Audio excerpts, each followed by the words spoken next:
ओ शंकरं शंकराचार्यं केशवं बादरायणं सूत्रभाष्ये कृतो वन्दे भगवन्तौ पुनः पुनः। ईश्वरो गुरुरात्मेति मूर्तिभेद विभागिने व्योमवद्व्याप्तदेहाय दक्षिणामूर्तये नमः। श्री दक्षिणामूर्तये नमः। विवेक चूड़ामणि 12वां प्रकरण। श्लोक का अनुवाद है, वास्तविक बात को न जानने के कारण। जैसे राहु से ग्रस्त ना होने पर भी सूर्य ग्रस्त सा प्रतीत होने के कारण लोग भ्रम से क्या कह देते हैं, सूर्य को राहु ग्रस्त कहते हैं। सूर्य को राहु ने ग्रस्त कर लिया। राहु तो ग्रस्त नहीं करता है। वैसे ही देह आदि संबंध से छूटे हुए ब्रह्मवेता का आभास मात्र शरीर देखकर अज्ञानी जन उसे देह युक्त सा मानते हैं। ब्रह्मवेता का तो शरीर से संबंध छूट चुका है, लेकिन संसारी लोग उसको कैसा मानते हैं, कैसा देखते हैं? शरीर में ही देखते हैं ना गुरु को। जबकि ब्रह्मवेता का शरीर कैसा है? आभास मात्र। ब्रह्मवेता का आभास मात्र शरीर देख अज्ञानी जन उसे देह युक्त सा मानते हैं। व्याख्या देते हैं, ये मन अनेक प्रकार की भ्रांतियों में जीता है। भ्रम ही भ्रम है चारों तरफ। और है क्या? मन मीन्स माया, और माया मीन्स क्या? धोखा, भ्रम, झूठ। जब तक सत्य नहीं होता वह भ्रम मिटता ही नहीं। माया का भ्रम, मन जो भ्रमित है, अज्ञानी इन्हीं भ्रमों में जीता है। भ्रम ना जो वास्तविकता है नहीं, उसको पकड़ लेते हैं हम, उसमें जीते हैं। सूर्य का उदाहरण दिया था ना जैसे अभी ऊपर। जिस प्रकार सूर्य को कहते हैं कोई राहु नाम का राक्षस ग्रस्ता है, ऐसा मानते हैं। लेकिन राहु नाम का राक्षस ग्रस्ता नहीं है। वास्तविकता क्या है जो हम नहीं जानते? वास्तविकता है कि पृथ्वी और सूर्य के बीच में चंद्रमा आ जाता है, और ऐसा होने से सूर्य का प्रकाश पृथ्वी पर नहीं पड़ता, उससे सूर्य दिखाई नहीं देता। इसी को अज्ञानी जन कहते हैं कि सूर्य को राहु नामक राक्षस ने ग्रसित कर लिया है, ग्रस लिया है, तथा उसकी मुक्ति के लिए वो क्या करते हैं? दान पुण्य आते ना मांगने के लिए, दान, जिससे वो राक्षस उसे छोड़ दे, सूर्य को छोड़ दे। अज्ञानियों ने ऐसी कई मूर्खतापूर्ण मान्यताएं बना रखी। ऐसी ही एक मूढ़ मान्यता ये भी है कि मनुष्य स्थूल शरीर को अपना स्वरूप समझता है। पकड़ लें हम इस बात, मूढ़ मान्यता। जैसे वो राहु नामक राक्षस की मूढ़ मान्यता है, वो तो हमारी जल्दी समझ में आ गई, क्योंकि विज्ञान के आधार पे हम समझ गए कि सूर्य और पृथ्वी के बीच में चंद्रमा आ गया था, है ना। लेकिन हमने अपने आप को ये शरीर समझ लिया है। स्थूल शरीर को हम अपना स्वरूप समझते हैं, और फिर उसके सुख दुख को अपना सुख दुख मान। एक ब्रह्मवेता ज्ञानी आत्मा को अपना स्वरूप समझता है, जिससे वो शरीर के सुख दुख को अपना सुख दुख नहीं मानता। साथ ही ब्रह्मवेता के भी शरीर को देखकर अन्य उसे भी शरीर वाला मानते हैं। कितनी बड़ी मूर्खता है। ब्रह्मवेता तो अब बैठा ही नहीं है शरीर में, वो तो है ही आत्मा में। लेकिन बाकी लोग उसको देख करके, उसके शरीर को देख करके उसको शरीर वाला मानते हैं, जबकि वास्तविकता क्या है? उस ब्रह्मवेत्ता महापुरुष का शरीर से कोई संबंध ही नहीं है।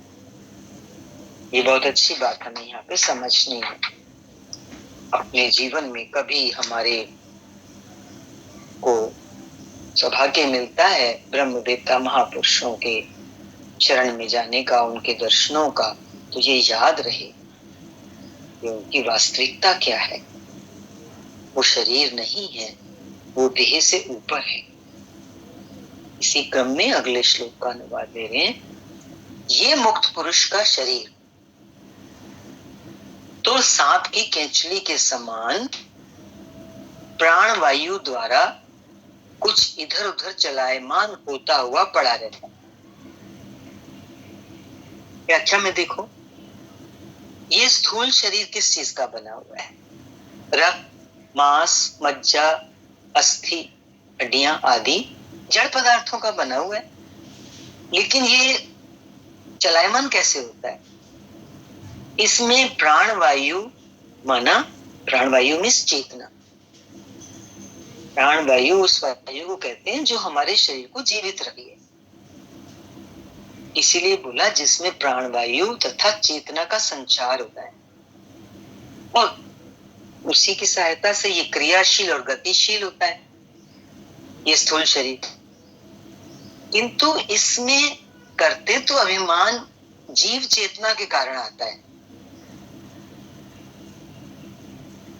चेतना का संचार हुआ स्थूल शरीर के अंदर, लेकिन वो जो जीव चेतना है उसके कारण इसमें कर्तृत्व अभिमान आ गया कि मैं करने वाला। शरीर अपने आप को जीव भाव ये मानने लगता है अपनी कर्मेंद्रियों से, ज्ञानेंद्रियों से कुछ करते हुए देख करके कि ये मैं कर रहा हूं। ये तो अज्ञानी पुरुष की स्थिति है ना। किंतु जो पुरुष मुक्त हो गया है वो इस शरीर को सांप की केंचली के समान उतार फेंक। सांप जब अपनी केंचली को छोड़ देता है ना तो ऐसा भागता है उस केंचली को छोड़ के, दूर दूर तक उसका उससे कोई संबंध नहीं होता केंचली से। तो जो पुरुष मुक्त हो गया है वो इस शरीर को कैसे फेंक देता है उतार के? जैसे सांप अपनी केंचली को फेंकता है। तो उस मुक्त पुरुष का इससे तादात्म्य समाप्त हो जाता है और फलस्वरूप वह अपने आत्म स्वरूप में स्थित हो जाता है जो उसका वास्तविक स्वरूप है। अगले श्लोक का अनुवाद लीजिए। जैसे जल के प्रभाव में लकड़ी ऊंचे नीचे स्थानों में बहा ले जाई जाती है, उसी प्रकार दैव के द्वारा ही इस मुक्त पुरुष का जो शरीर है समयानुकूल समय के अनुसार भोगों को प्राप्त करता है। जल बह रहा है, उसमें एक लकड़ी पड़ी हुई है, तो जल कहीं ऊपर कहीं नीचे, तो लकड़ी भी उस जल के बहाव के साथ साथ ऊपर और नीचे होती हुई नजर आती है। उसी प्रकार दैव के द्वारा प्रारब्ध जो है समयानुकूल उसके शरीर को जो मुक्त भी हो चुका है भोगों को प्राप्त करता है। भोगों की प्राप्ति मनुष्य के अधिकार में नहीं है।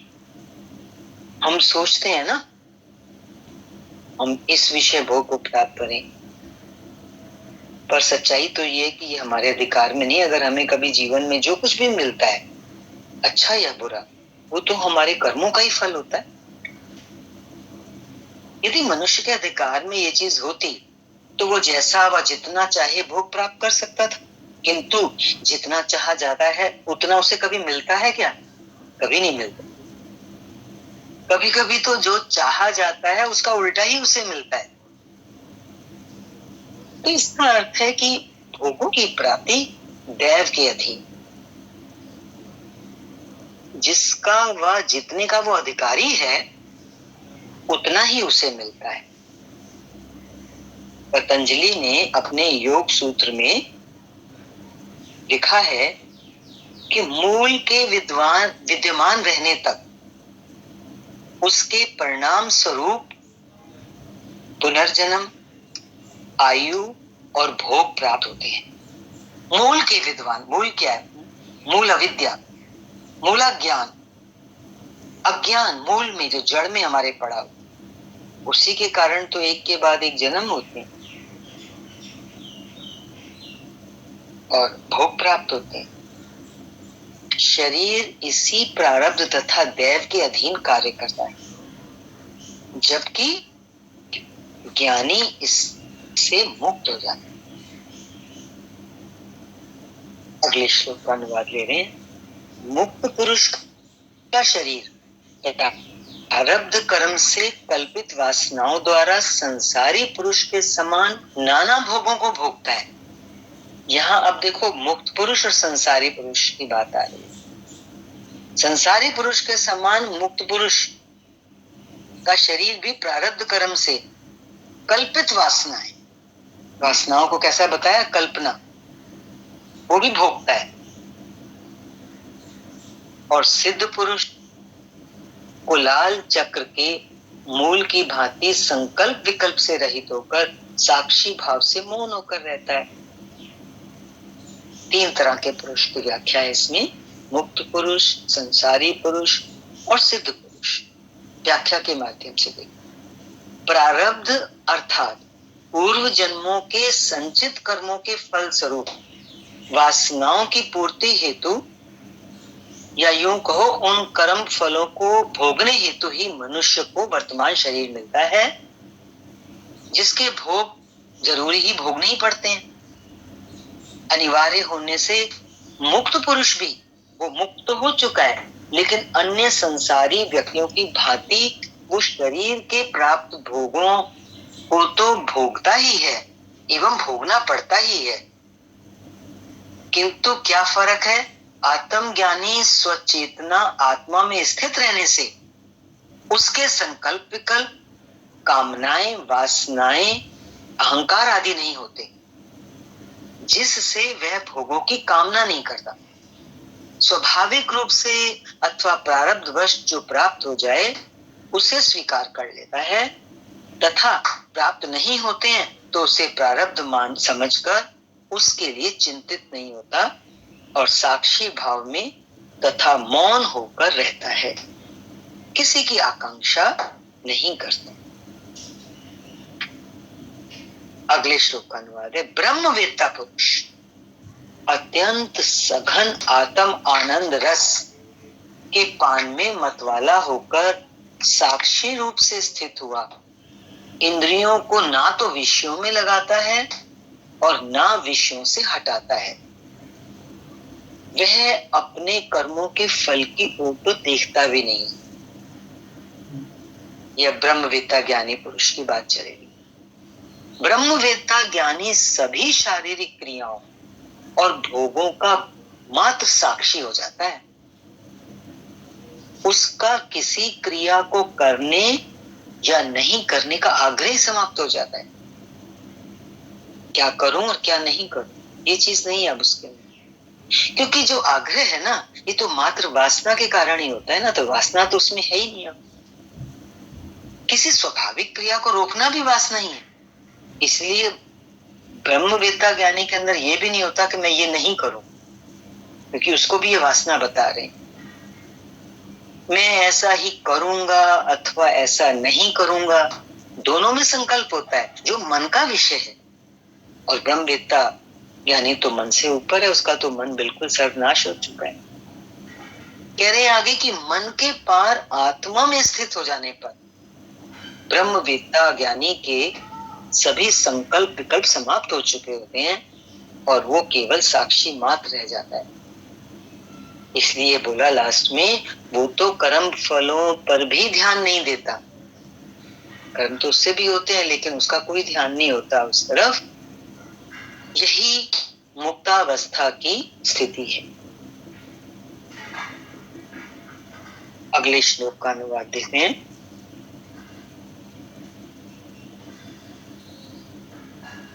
जो लक्ष्य और अलक्ष्य दोनों दृष्टियों को त्याग कर केवल एक आत्म स्वरूप में स्थित रहता है।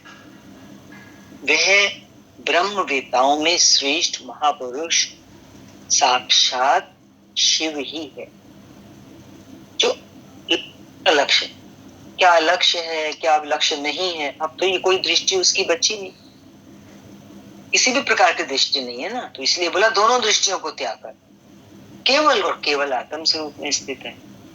उसको क्या बताया ऐसे ब्रह्मवेता महापुरुष को, उसको साक्षात शिव ही बताया। व्याख्या देखो, ब्रह्मवेत्ता ज्ञानी पुरुष शरीर मन बुद्धि आदि से अपना संबंध त्याग करके केवल आत्म भाव में स्थित रहता है। वो क्या प्राप्त करना है तथा किसका त्याग करना है, इस भाव से ही मुक्त हो जाता है।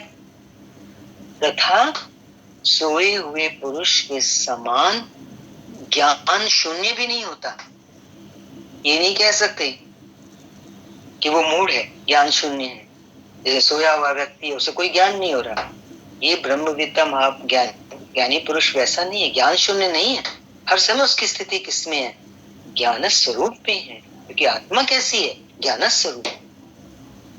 ऐसे ब्रह्मविद्या ज्ञानी पुरुष की जो चेतना है वो पूर्ण जागृत रहती है। कहते हैं ना, सोते हुए भी नहीं सोता, वो जागता है, चेतना उसकी जागृत रहती है। ऐसा पुरुष ही श्रेष्ठतम आत्मनिष्ठ है, जो साक्षात शिव ही है। आज के लिए इतना ही। हरि ओम, शांति। ओम पूर्णमदः पूर्णमिदं पूर्णात् पूर्णमुदच्यते पूर्णस्य पूर्णमादाय पूर्णमेवावशिष्यते। ओम शांति शांति शांति।